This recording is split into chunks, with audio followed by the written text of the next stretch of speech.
and they're ready to go. We might as well stay here with them. Okay, and we're green. First lap of the VSRA series has begun. Everyone seems to be getting off rather clean and smart. Okay, predictions. Do we think we're going to see a crash in turn one? Well, with the 4 wide, I see happening possibly. I'm liking the 4 wide. Mr. Braden taking in quite a respective lead through turn one, coming up into turn two. Everyone seems to have been getting through there relatively unscathed. Oh. No! I spoke too soon. Who is that? That was a horrible case of the commentators curse right there. Yes. We've got a couple others coming off. Two other cars coming off in between turns 4 and 5, going through the S's. We've got a slow car, and we've got contact. We have some more contact. I'm trying to keep up with who the cars are, but I can't even see. Zach Thomas is off, one of the fastest guys on the grid. He's off. Who else do we have out of here? We've got Benjamin Hackerson. These are some of the guys that just decided not to grid. May have been a wise decision, as they seem to have got out with it there. And there's just carnage everywhere. I don't even know where to look right now. I apologize for my my loss of control right there. I have no idea where to look. That's definitely going to need a replay. Absolutely. But as long as the screen that I'm looking at is correct, Mr. Braden Cohen, the 88 car, the man who started on pole position, he has pulled out quite a substantial lead, followed by Mr. Matt Malone and Michael Kaiser here, having an awesome battle for second place. Going 2 wide into turn 12. Oh, and we've got a third car coming into mix. We've got the number 12 coming in as well. Oh, this is wonderful. And here we are going into turn 1. We've got 4 cars. We've got two wide, 2 deep. Oh, this is quality racing coming in right here, going up into turn 2. Mr. Malone trying to move up on the inside there. Is he gonna? He's got the racing room, but he doesn't decide to push it. He falls back in line to go through the S's. That was an impactful lap 1. Yeah, and it seems, I mean, a good 10 cars have been damaged to the point that they had to either get majorly off the pace or they had to get the tow truck to take them to the care center. Some of the guys to note, Mr. Zach Thomas, Mr. Gerald Livingston, both guys I remember from being within the top 10. But looking at the action right here, we've got 2 deep, 2 wide, 2 deep. Once again, Mr. Malone going up on the inside. Who else do we have? Mr. Matt Malone, Leandro S. Schmidt, Michael Kaiser, and Ahmed Yamin. All guys who were in the top 10. So there are some of those front runners still alive out there. And just looking back at that wreck, I don't see too many cars that didn't get some sort of fender pushed in. And not that these cars have fenders. Their wings are all bent. Everybody has a little bit of a battle scar from that one. Robbins racing is what I say. I mean, it's open wheel racing, but why not? It's Skip Barbers. You see a nice little dive up the inside move into the turn 10. The first part of turn 10. The first part of turn 10, yeah. The infamously named 10A. But as we are here, we've got Mr. Matt Malone once again making moves. We seem to be focusing a lot on him. I'm using the most excited cam. I would like to put a disclaimer here. I'm not being biased. I'm using the most exciting cam. It seems to be following him. But we have some lap cars coming out of the pits as well. I think they'll slot in behind those. We might be okay. I mean, how could it not be the most exciting whenever they're almost bumping wheels and throwing each other off the curbs? Well, we seem to have got a bit of single file action now, so maybe we can get into that draft fest that we were looking at just before when we were talking about it in the qualifying race. Mr. Braden Cohen in the 88, he's managed to pull out around about a 3-second lead of Mr. Carl Potts, the number 12, who's fighting for position with Ahmed Yamin, the 84. Which is where we start this little gaggle. Little gaggle doesn't determine it very much at all. Well, I'm just glad that we've still got some guys alive at this point. We're seeing the lap times relatively slow, but that was kind of to be expected on lap 1. Yeah, and I mean, you had everybody checking up, trying not to hurt each other, and I mean, Braden Cohen ran a lap 3/10 faster than the next guy, so I definitely think. Carry on. Oh, I was just gonna say his picking pole position or getting in pole position was about the best move you could have made for this race. Oh, absolutely. There's not many times where it's not the best choice, but I mean, if it came down to fuel savings, you'd have a bad time. You're gonna have a bad time. Yeah. And Michael Kaiser actually sit 6/10 faster than Braden Cohen. Yes, on his the guy laptop. who's in 4th position right now. He's just set the fastest lap. He is 4 seconds odd off of, or 3.62 seconds. Excuse me. Let's be exact here. Behind the 88 car, which is achievable. We do have a 45-minute race here, so it's not exactly like these guys have got to sprint it out now. And we have somebody off through the top of the S's. I couldn't quite see the car number, but they were having they regained it and just rejoined the track using one of the And we've other got 2 circuits. wide going through the S's, nearly 3 wide, and through turn 5. Now I see a lot of these guys are using that curb on the exit. I'm not a fan of that, but these guys are faster than me, so don't ever take my advice, guys. I mean, if you would have watched the Braden Cohen hot lap video that he made for us that we couldn't get all the way through because they all gridded just too fast for us. They're too fast at even gridding. Yes, these guys are wicked fast. He takes a ton of that curb and just doesn't leave anything out there. I think that definitely describes his driving style. He's a very aggressive driver. Now, a lot of you would have undoubtedly watched Mr. Matt Malone drive the MX-5, and he's aggressive with that car. He really does shake that thing into gear in terms of just brutalizing his way around the track. Which, of course, is fast and absolutely great, but that is a bit of a risky play when it comes to the curbs that are around here in a car like this. Just due to the fact that it's going to be unstable coming out of the corner. I mean, we saw it in the VSRA practice race when we saw a lot of the lead guys take a bit of a tumble, especially around turn 5. There was a bit of an incident there with a lot of the leaders. So it's going to be interesting to see whether that aggression is what's going to pay off for them. Yeah, and it looks like all but 3 cars have regathered themselves in the pits, gotten their new cars, and are back out here. And only 3 cars are scored 1 lap down right now. All the rest of the 21 car field is on the lead lap. And as that say that, the 76 car has an incident and is sent back to the pit lane. Well, Robin's racing it. I think that's going to be the theory for the rest of the series, I think.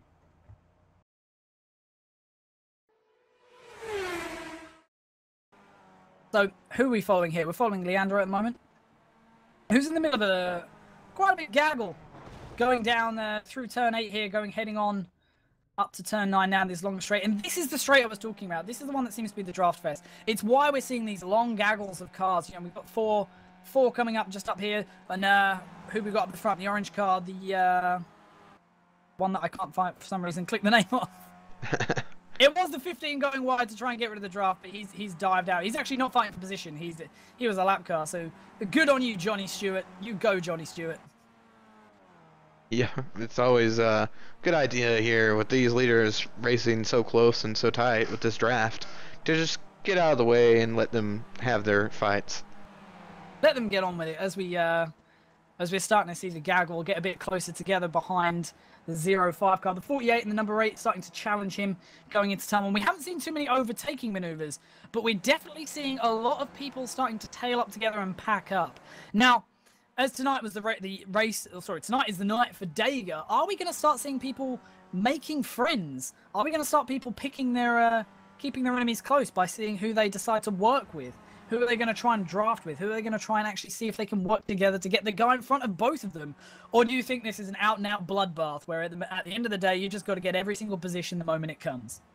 I mean, right now it looks like everybody's kind of settled down and falling into their speed slots, as I want to call them, where they're racing people that are close to them, but the person in front of you is probably a little bit faster than you at this point. If you have damage or something, maybe when they go and get their free reset with their pit stops, maybe we'll see some more of the bloodbath diving down for every corner. But just for now, it looks like everybody's being settled. And as I say that, it looks like they're 3 wide. Yeah, we're just going through and into turn 10. I hate this corner. I despise this corner. My safety rating has taken such a tumble here, but of course safety rating doesn't matter. So let's see if they can make it. The 12 and the 84 going too wide. The 12 decides to yield the position. Before we go, once again, 3 cars diving into turn number 12. But everyone seems to be taking it rather safe. I'm impressed at the patience of these drivers. I mean, maybe lap 1 taught them a lesson. Maybe that's what it was. Yeah, I mean, after seeing what happened on lap 1, if you have a spotter out here, he's telling you everything Never mind, 3 wide. Yep. Just, 3 wide into turn 1, but they're making it work. That's the wonderful thing about these things. You get some real high quality, top caliber drivers. And this is what I was talking about earlier in that oval racing, that close-knit, wheel-to-wheel action. A lot of these guys run IndyCar because, hey, IndyCar's fun, right? Well, when it's green flag racing, at least. IndyCar is fun for yellow because you get to just like burn fuel. Hey, man. That's why I drink coffee for IndyCar, because I can just sit there and chill and have a drink. And then, you do 2 laps or something. And you just get straight back into coffee mode. As we see the number 42 starting to go through turn number 4. We're starting to see the drivers start to split out a little bit more now. So now I think is where we're going to start getting into the pit stop strategy game. I don't believe any of the leaders have pit yet. I think all the top 17 cars are still on their first set of... well, I don't suppose any of them will be taking tyres, so that's a bit of irrelevant. Mr. Braden Cohen popping out that 3.92 second lead. However, the second and third have just changed paces. They seem to be having a bit of a ding-dong battle going on there with the 42 or 43 running wide just out of turn 7 there. The 43 just kind of surviving. He's been 1 lap down for a while now. I do believe he was involved in the first lap incident. I think at this point it would be a quicker question to assume everybody is in some way involved within that lap 1 incident. I think the only person that gets a free pass is Braden Cohen. You know what, I'm going to blame him. As we go 2 wide into turn 10, once again, that was an awesome move made by the Repsol Honda Team 16. I hear collisions. That's not what you want to hear. I didn't hear them, but I'm definitely it was something around seeing, turn 10. Yep, I'm definitely seeing injured cars limping around out of turn 10. Let's see if we can get a replay from the booth and see what happened here. We're seeing the 98 and the number 5 going 2 wide through turn 1 here. We're seeing quite a lot of this. They'll push it 2 wide and see what can happen. Although there's a little bit of contact between these 2 cars going into turn 2. Turn 2 with that ferocious curb that really does unsettle the bounce of the car. The poor 99 car, I can't catch who he hit, but he just came through the first part of turn 10 and just got collected. And he is driving sideways down the pit lane. Tokyo Drift, man. Tokyo Drift. Oh, good God, I just saw that on the replay. Holy... Yeah, that was kind of... He didn't see that coming at all. I don't care how much you look in the apex. I mean, that was just all of a sudden. We've definitely got some action as 2, 3, and 4 are all swapping positions. That seems to be... I'm going to go focus on this battle for a second. What's this, number 26? Let's go have a look at these bad boys. That seems to be some rather close action as we've got Michael Kaiser and Carl Potts fighting for that second position, which is only letting the number 88 gain a bigger lead. He's got a 4.5 second lead after only... how many laps have we got? We're only on lap 9 of this race. We've got 20-odd laps remaining. Estimated. As they take it 2 wide into turn 1. And just for 31 minutes left of this race, you would have expected them to kind of calm down, get in a nice little rhythm, but it looks like for 2nd, 3rd, and 4th place, that is not going to be true for any of this race. And somehow, Braden has just pulled another second. He's now 5.5 seconds. Wait, unless I said that last time. I don't know anymore. I can't concentrate. It is 5.5 seconds now. But in his last lap, he gained 3/10 over the last guy. Or the 2nd place, rather. There also seems to be another battle for 11th position between the number 12 car and the number 22 car of Brian Shanahan as they go up through turn 5, which is that awful curbed outside hander where you almost need to aggressively push it. There's almost contact as the 5 swings to the inside, making it clean just ahead. I am interested in seeing people in chat saying Fidget is crazy fast in this race. My question to you, my friends, is just this race? Yeah, what race has he not been fast in other than ones where he gets taken out on lap 2? And that's my tactic whenever I come up against him. But as we start to follow a bit more of the race going on, we see the 5 and the... There's this ding-dong battle between the number 10 car. The number... I can't read numbers upside down. Please stop going all the way. There's a 4-way battle between the 22, the 13, 23, the one I said before, the number 12. This is very hard to keep up with. There's a lot of action on this track right now, and this is what's great about 27 skip barbers all being in one place. Is the 10 puts a move up the inside, going through turn 11 to try and set himself up for the number 12. Will he clear him? I think he's made his way through there. 5's going to yield, trying to go up into turn 1 for the stronger position to go down through the S's. It's kind of funny here. We have two different battles. The 98 and 43 are battling on one lap down, and then the 5 just had an off track there. Oh no, the 5's lost it. Can he get back on the track, my friend? No, go. There's another car there. Please don't go back on the track. Okay, we're okay. We survived. We survived. We're all right. I'm invested in this. I want to know. I calm down, guys. We've still got another 19.7 laps remaining estimated. You're gonna be okay. Everybody, just go ahead and take the little chill pill. Survive the race, and in the last 10 minutes, you can race however you want. As we're about to go maybe 3 wide going down into turn 10. We're definitely going 2 wide between Kyle Potts and Michael Kaiser, who takes the outside line and then chooses to keep it 2 wide. That was a rather defensive move from Kyle Potts. I feel like he could have pushed that a little bit further, but maybe he knew that the outside line was going to work as he brings up that 84 car. Well, almost. He decided to back off there. I'm really not good at predicting these things. Now they're putting on one heck of a show here, these 3 still. Absolutely. I mean, carry on. Sorry. I was going to say, not that anybody in this track is being boring right now. Oh, absolutely. We've got the fastest guy in the... the guy who has set the fastest lap is Ahmed Yamin in 4th position, set at 1:35.017. Once again, that is now the fastest lap we have seen all day, including practice and qualifying. He set that, I can't see what lap that was set, but it was at least 2 laps ago. So whether his pace has dwindled, but I don't think that's really relevant right now, because Braden has pulled the lead out to 8.37 seconds. Like I said earlier, Braden was maybe hiding a couple things from these guys out here, and has just let them all hang out now. Alien confirmed, man. That's all I've got to say on that. Alien confirmed. The only thing Braden has to worry about is overcoming some of these lap cars that he's started to catch. Well, is that going to become an issue? Is it that there's, because of that lap 1 incident, we do have around about 10 cars, all who have done their first pit stop, either through incidents or just having pitted. And if you've decided to take on fuel, which I'm not sure if any of these guys would have done, that can add on a lot of time in the skip barbers. For some reason, they seem to think that this car can be filled up with a bottle of Coke or something like that, because it really doesn't fill up fast.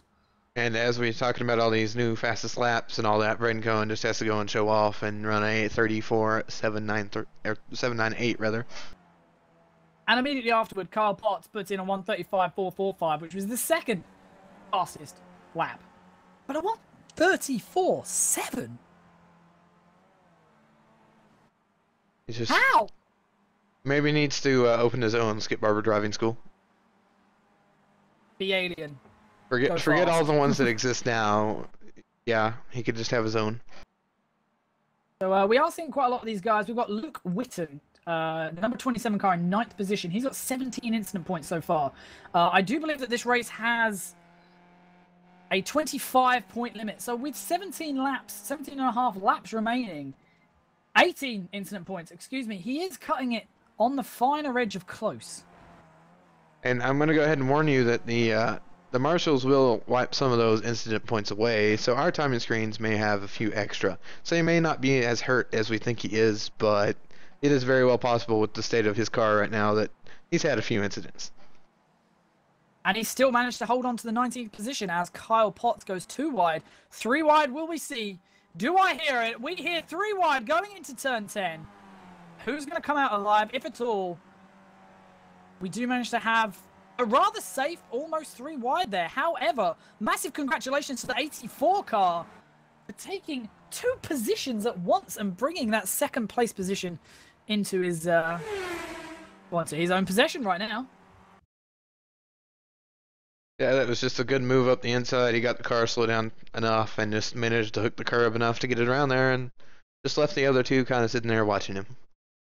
I am noticing that a lot of these drivers are definitely deciding that backing off is the smart idea. A lot of the guys who are in the top 10 positions, they are deciding that backing off right now is the choice in terms of whether they're going to make it to the end or not. But with just over 16 laps remaining, that question does beg to differ. We now have 25 minutes of the race remaining. We're getting near to that halfway point. This is the point where the pressures start going to get piled on. You've had your chance to sit down. You've had your cup of tea. As Michael Kaiser starts to take it too wide next to Carl Potts, who gets the position on the outside at turn 6. That is a tough position to try and gain around the outside there. That is a man's overtaking maneuver. That's a man after my own heart. And I mean, we're seeing overtaking maneuvers that the people in some of these higher class endurance series and all that around here, if they did, they probably wouldn't be, we'll just say they would not have a good time whenever they get back to the pits with their teammates, because their car probably would not survive. Speaking of the pits, I do believe we have 2 cars in pit lane, the number 5 and the number 16, who are both in 16th and 17th position, took a pit stop. The number 5 car took a 40-second long pit stop, so I'm not entirely sure if yeah, he's been towed. He had a little incident going on there, so we're losing some more people. Ahmed Yamin, that amazing inside overtaking maneuver he did into turn 1, he's now headed into pit lane. I'm not sure that I would have made that much of a move to overtake when I knew I was going to go in the next lap and pit. I would have pitted from behind the people and hoped that maybe I could get ahead of them with the clean air, but maybe then again he wanted the draft and wanted to kind of get the slingshot into the pits. He did have a 10.7 second pit stop, so whether he took some repairs in at that point, we've got major issue into turn 1. Oh, who was that? I have the 15 of Johnny Stewart, and I didn't see who else was involved. Let's see if we can get this on up here. So the 15 of Tony Stewart with the number 4 of Maverick McDonough, but fighting for position. For me, oh, it looks like Johnny just got loose. Yep, 15. And he collected, yeah. 15 just lost it, 4 left nowhere to go. Yeah, that's unfortunate right there. There's not much you can do, and that's what makes turn 1 here such an incredibly hard corner to try and take in the Skip Barber. The Skip Barber's a car that doesn't really like to do anything. It doesn't really like going round corners. It doesn't really like trail braking. It doesn't really like acceleration. And that there is the car just deciding, nope, I've had enough. And you know what? In all fairness, I don't think there was very much that the number 4 really could have done in that situation, except maybe just the stereotypical standard old, you should have just slammed on the brakes, but it looks like we have the number 12 going in for his mandatory pit stop. We do see how long his pit stop decides to take up. Fidget, Mr. Braden Cohen is staying out at the very moment. Not seen too many pit stops yet, but I mean we've had definitely a few. We are noticing as well that the fast guys, I mean we're actually a lot of the people seem to be coming in right now. There is only, excuse me while I do the maths, it takes me a second. There's less than 10 cars who haven't taken a pit stop at the moment. It looks like none of the top 5 have taken a pit stop. It looks like it's definitely 11.3, 11.4 is definitely the target time, so that means they're getting their 1 gallon of fuel probably just to make sure they're topped up for the race. But a gallon of fuel, it doesn't sound like a lot. Now I know that you US guys are just going to go down and think, oh, petrol station. Oh, I get a gallon of fuel real easy. This thing is slow in the Skip Barber. I've no idea why. I should really do some research into this. But the Skip Barber is slow at taking on fuel. But if you look at all the guys that have taken on the pit stops, the time that they've spent actually in the pit box, 10.7 seconds, 11.1, 15 seconds, 11.3, 11.1, 16.8. It does take some time. I mean, even if you're taking on some optional repairs, which in the Skip Barber is probably not advisable, considering the thing can basically run as long as it's got a steering wheel, 4 wheels, and an engine in it. Taking on that fuel does add quite a lot onto the race. It looks like we have another car, the number 8 car, pitting out of 4th place. He was in 3rd, rather. Absolutely, and I think that this track's very iconic. It has over 110,000 people. It's a 2.5 miler, which is as long as some of the longest oval racetracks that you can get. I mean, NASCAR's been coming here since I think the 70s. I'm wrong. 86. There we go. I've got it written down somewhere. 86 was the first NASCAR race during the Busch Series. And the thing is, the fact that this track can house such a variety of cars, you know, you've got a particular mod, you've got the bike championships that come here, as known as the Suzuki Championship. That's why you've got the bridge that has the Suzuki sponsorship coming out of 10, just going into number, just over number turn 11, basically. But it's a very diverse track in the way that it handles. And I find it very interesting that we've gone for the Grand Prix circuit, which is just after turn 5 up here. You go left as opposed to taking the right-hander, which you do in some of the smaller circuits like with the MX-5 or the Spec Racer Ford. And it really does add into that draft effect.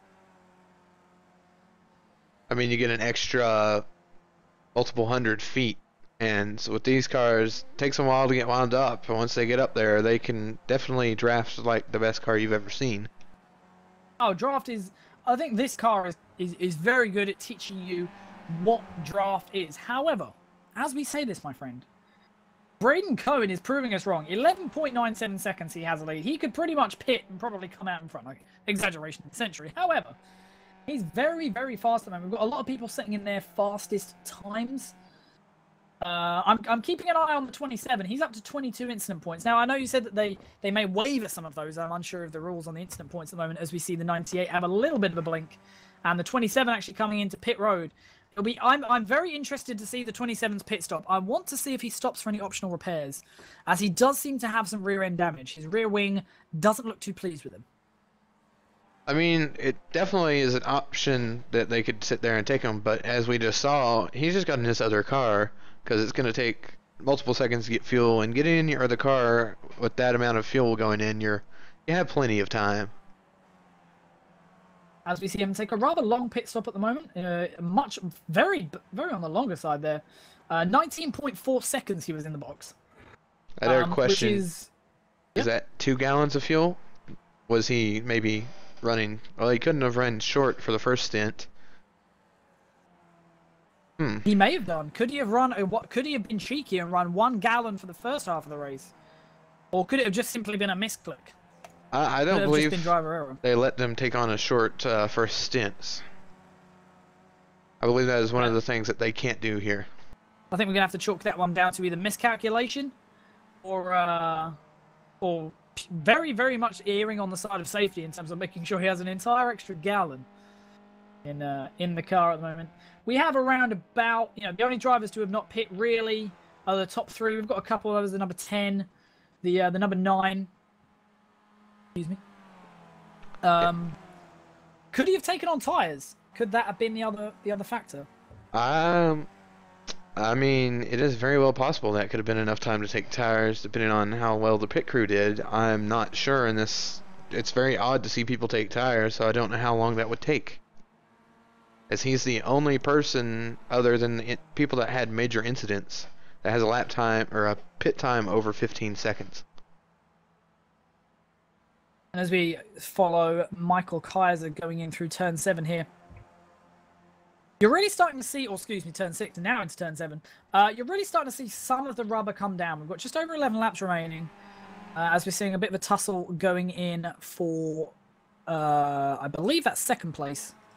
Oh, no, there's a couple lap cars behind him. That could be a very unfortunate incident waiting to happen. As the number 88 pulled that 12.8 second lead. I think I'm just going to give up keeping updates on the 88 car. He's in the lead, guys. He's in the lead. There's no doubt about that. Yeah, that's all you need to know. He shows up in the first slot on the ticker, and he probably won't leave that position unless something major happens. Unless he makes a mistake. I do think it would be hard for someone to challenge him for his position at this point in time. But as we know, this league does go on for 9 whole races. So points do count, and people are going to be fighting for second and third. And we have seen some very interesting action going in between second and third position, with the number 05 of Matt Malone starting to cruise his way back up to the number 26 car, playing it so unsteady. 05 seems to be doing. Yeah, and he definitely didn't want to see a repeat. He was pushing it a little bit hard last week, and there was a slow car on the apex, and he turned in just a bit too much, and he went into the turn 5 wall, I'm going to say almost head first. It was a very violent accident. It was a very violent exit. However, that just comes down to pure just accidental driver error. There was nothing you could. I say nothing you could really have done apart from not turn the wheel as much. So it was just a driver error where you're just in the moment and you're trying to save as much as possible and skimp as much as you can without losing too much of an advantage. Watching just how the replay happens, which I don't have it pulled up right now, but it's just, I don't know that anybody would have done anything differently. The car hit the curb on the inside and came out just enough that it just clobbered him. Definitely. Now we're noticing Amjad Yamin, who is the first of the so far pitted cars. He's the car that has hit once. He had a rather lengthy, well, not actually. He had one of the fastest stops out there at the moment. Correction. Oh, please forgive me. He had the fastest pit stop of all the field with a 33.2 second from entry to exit. He's up into 4th position. He is about 20 seconds behind the car in front of him, the 05 in 3rd position. However, he does seem to be chugging along. There does seem to be the chance that once the 05 and the rest of the top 3 make their way into the pits, he may be able to pick his way back up. Yeah, I mean, with these pit stall cycling right now, there is nobody on the lead lap within a second of another car on the lead lap. Top 3 have definitely strung their way out, but that, you know, part and parcel, that incident on turn 1. Sorry, excuse me, on lap 1. That's what I meant to say. On lap 1, did kind of split the field and made the number 88 have a really good chance to run off. Michael Kaiser has been getting into the mix. The number 26 car, been very impressed with his performance today. He definitely has proved himself worthy, not just in terms of setting fast lap times, as he has one of the fastest laps of the fastest lap set today at 1:35.062. But he's also been very consistent, which is what I think Matt Malone in the 05 has done. His fastest lap is half a second slower than the guy in front of him in terms of his fastest lap he's set today, 1:35.5. So I think for him it's just consistency, which is good to see, because as we saw in the practice race, consistency can sometimes get you killed. And as we see the number 88 coming into the pits, we'll see where he pops out.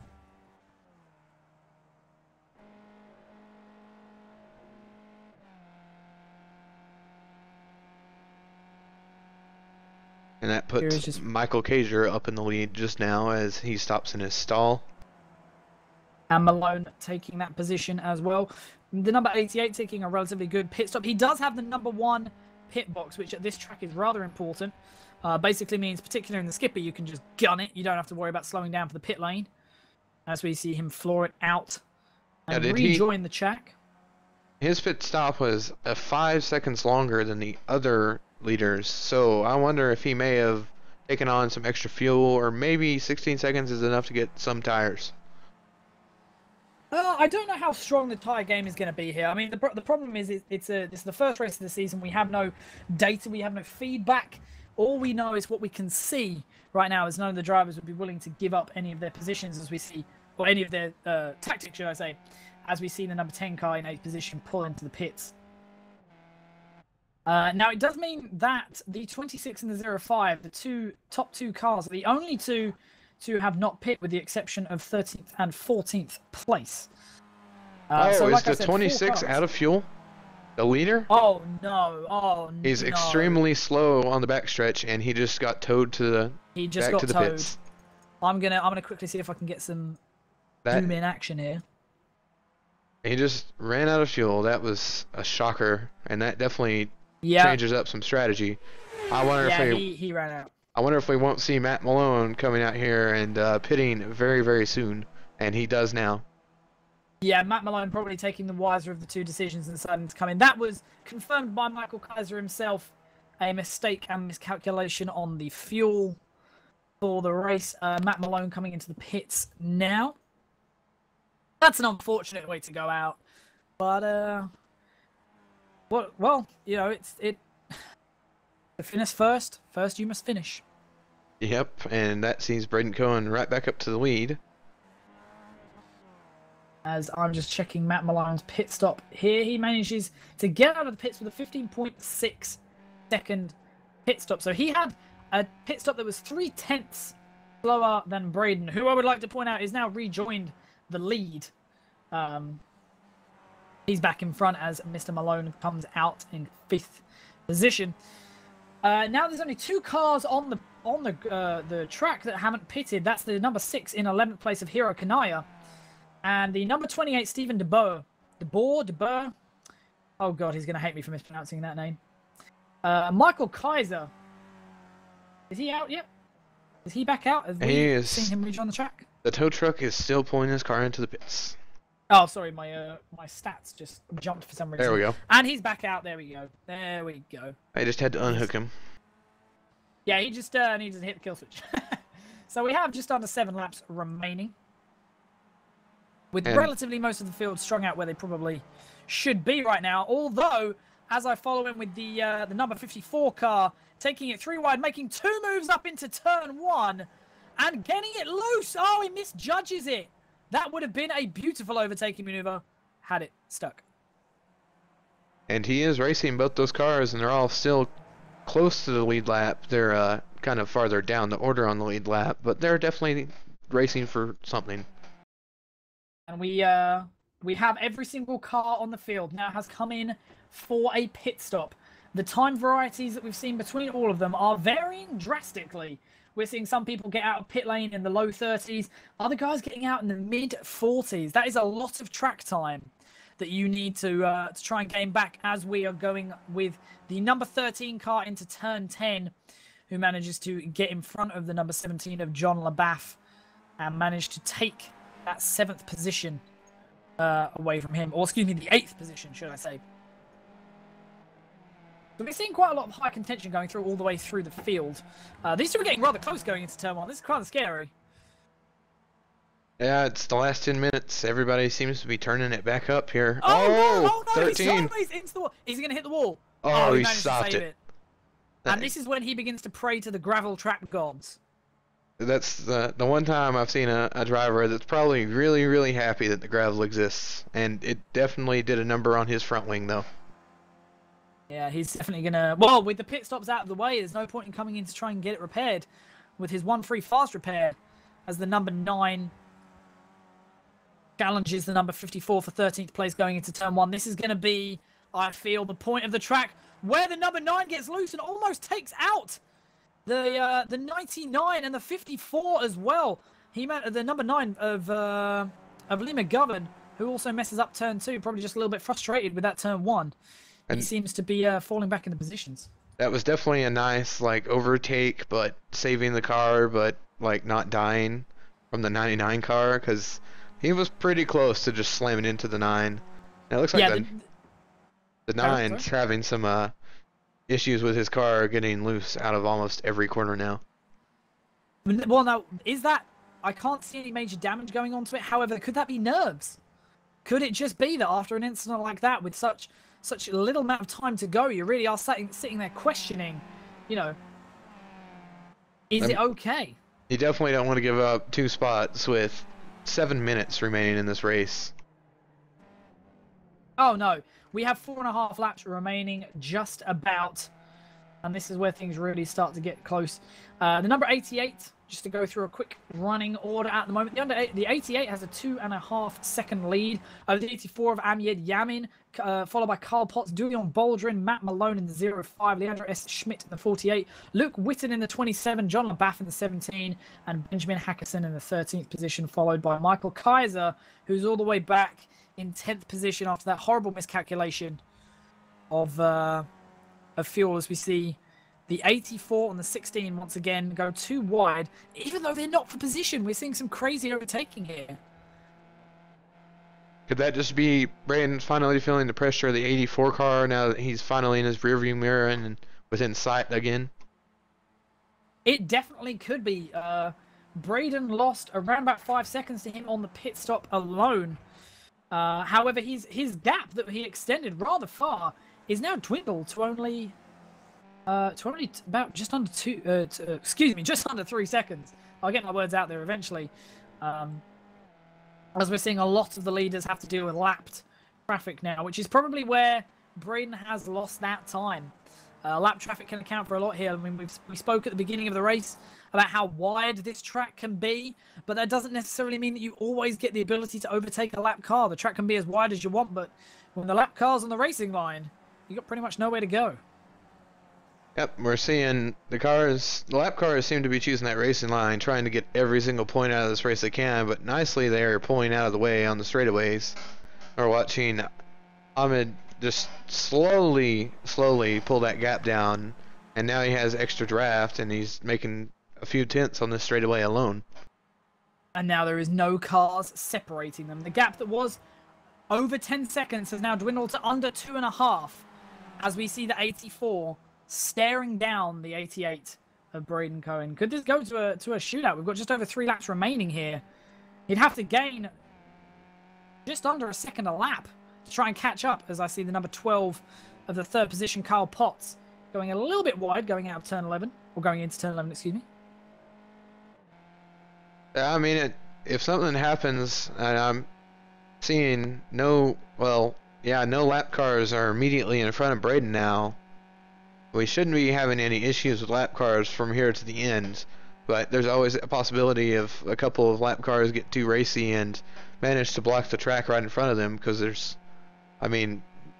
these cars, as slow as they're going, it seems, you turn the corner, one of these blind corners like turn 5, and all of a sudden you're smack dab in the middle of somebody's car.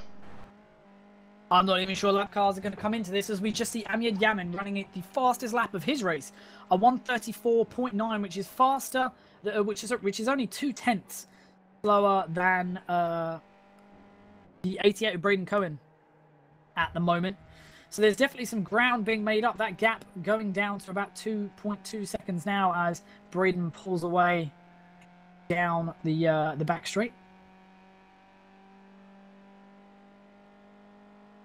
And just looking, it looks like the 88 and 84 will have a clean race from here on out, as long as they don't make any mistakes. The next car seems to be about 15 seconds ahead of Braden. Are you seeing what's going on for 4th position?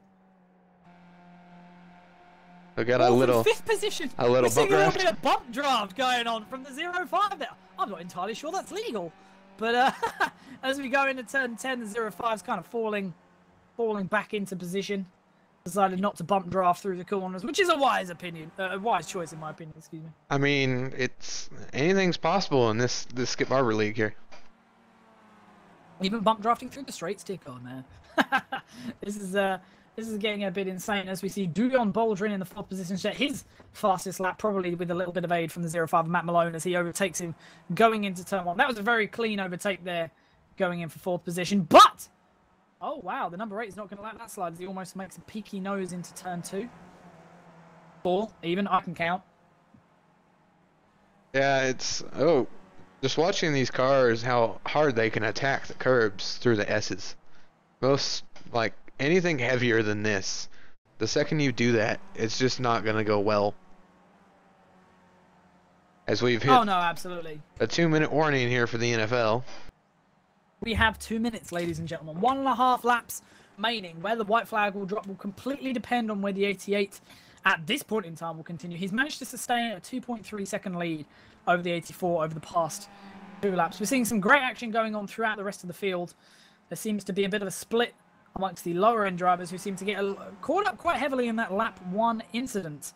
However, the battle between Kyle Potts and Malone seems to have been decided by Malone by Dulion Baldrin, as I mistake someone else's name, as the number 8 car looks to the outside of Matt, but I don't think he's going to get the run down into 10.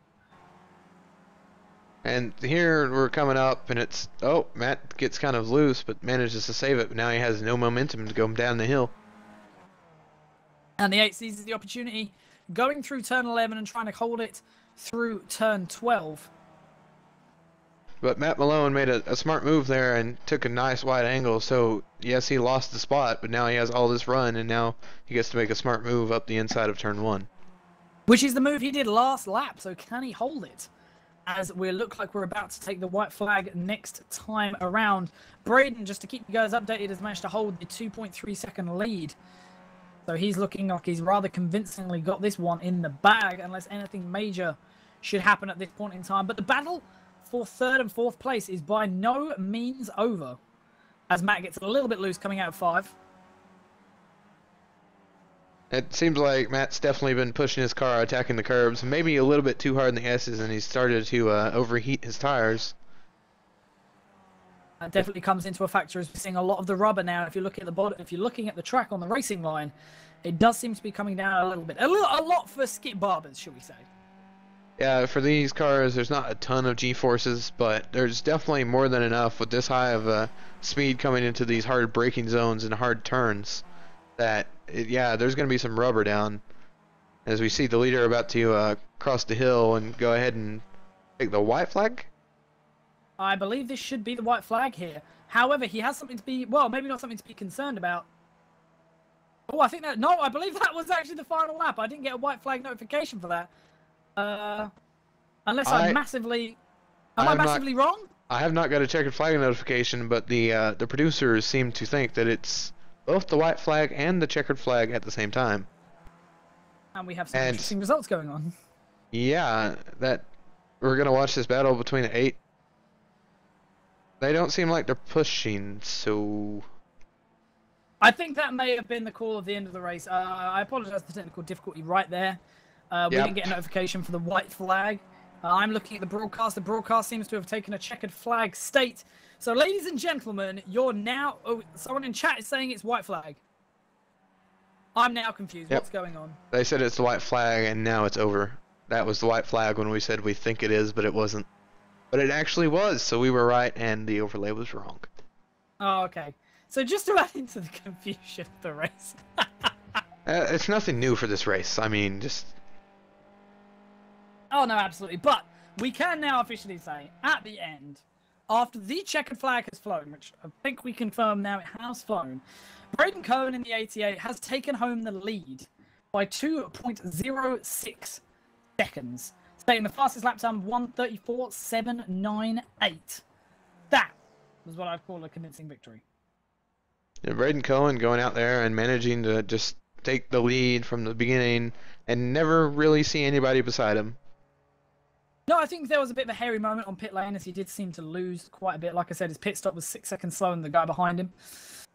As we just go through the finishing order now, we have the 88 of Braden Cohen taking in the victory with the 84 of Amied Yamin taking in second. Carl Potts in the 12th in third position. That's your podium finished out. Dulion Baldrin in the 4th, who's number 8 car. Matt Malone in the 05 in 5th. Leandro S. Schmidt in 6th with the number 48. Luke Witten in the 27 for 7th position.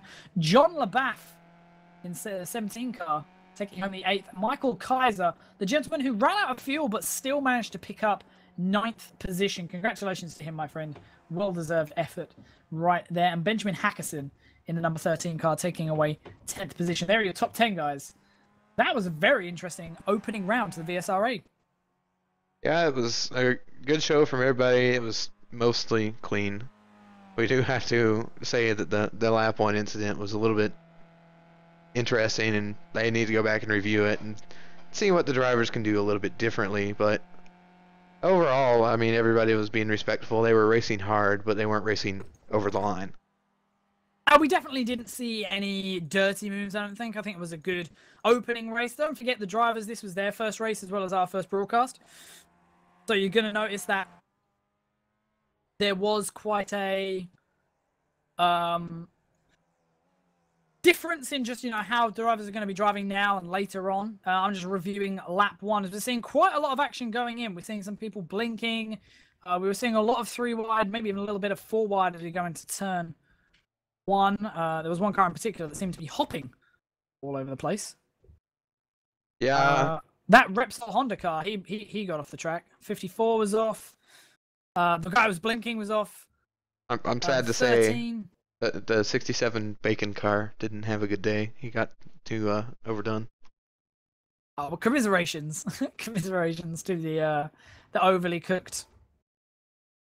Oh man, that lap 1 was just horrendous. It was the problem on lap 1 was it was one incident that got carried over 5 different corners of drivers coming back onto the track in silly places and not looking at where they should be, and then driving too aggressively and not accounting for the damage that they had. That was the problem with lap 1. It was an incident coming into turn 3 that just got extended way too long from just misjudgment. I think we're going to go ahead and go back and look at the hot lap that Braden Cohen sent us, and then go ahead and review maybe a few incidents along the way. So stay with us. We'll be right back.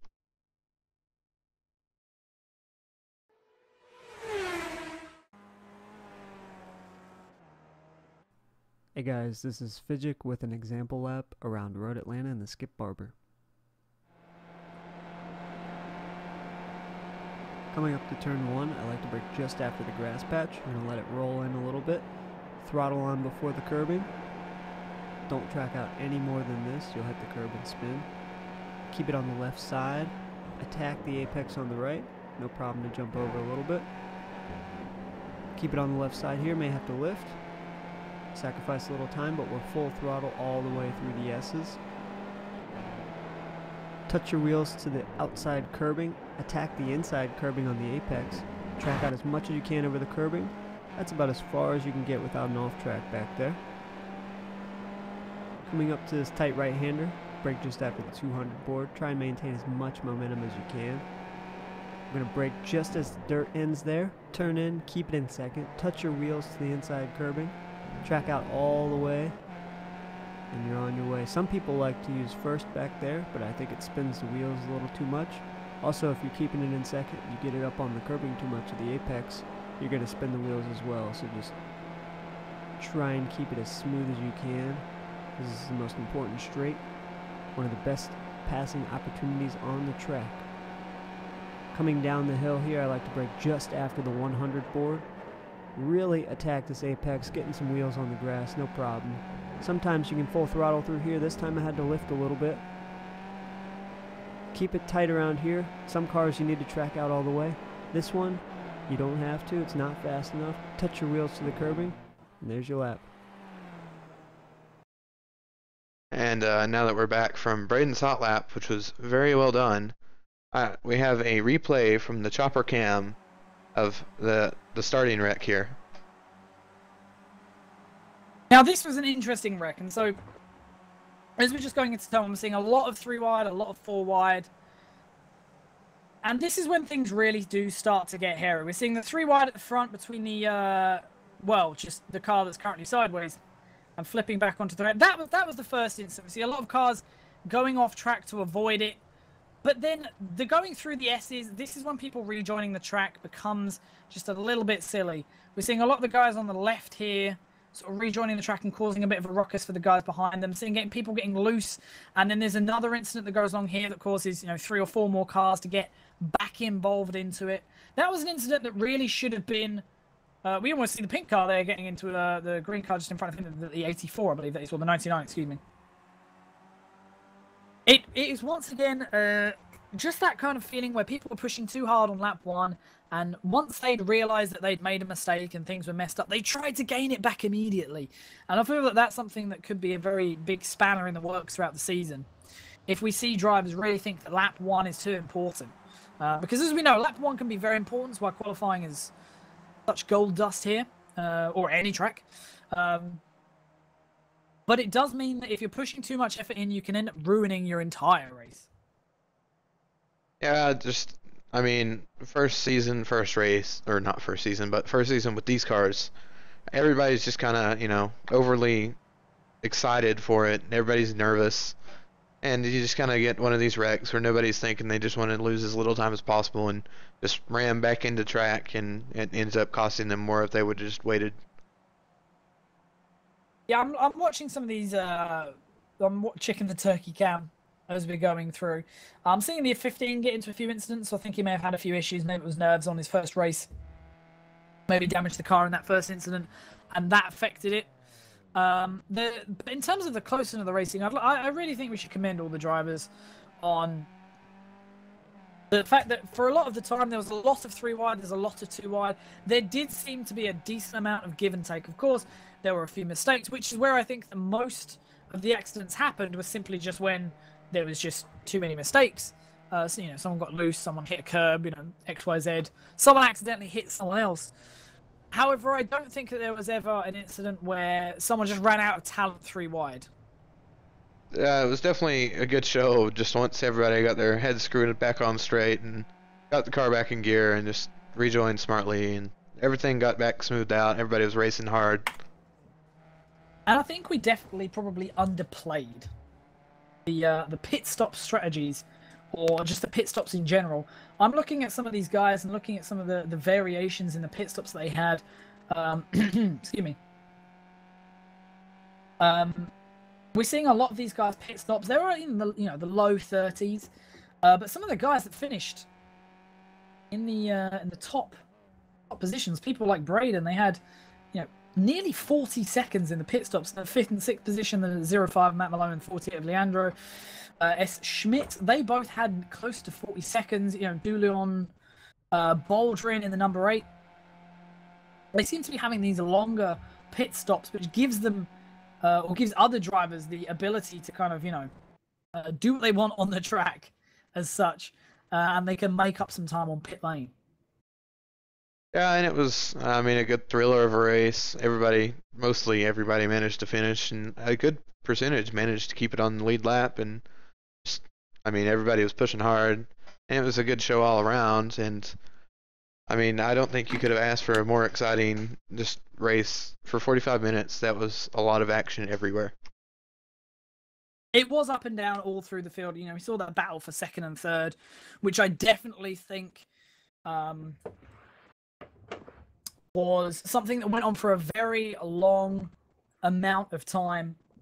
And I was just rather impressed with the entire field. We saw battles going all the way through to the end.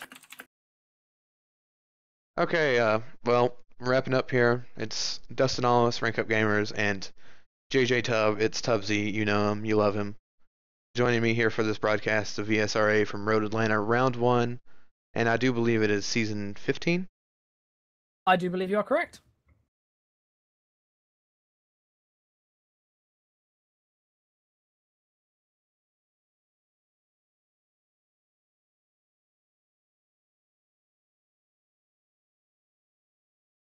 I'd just like to say thank you guys for joining. It's been a blast having you here. We look forward to seeing you for the next race, and see you, nerds. See you, nerds, indeed.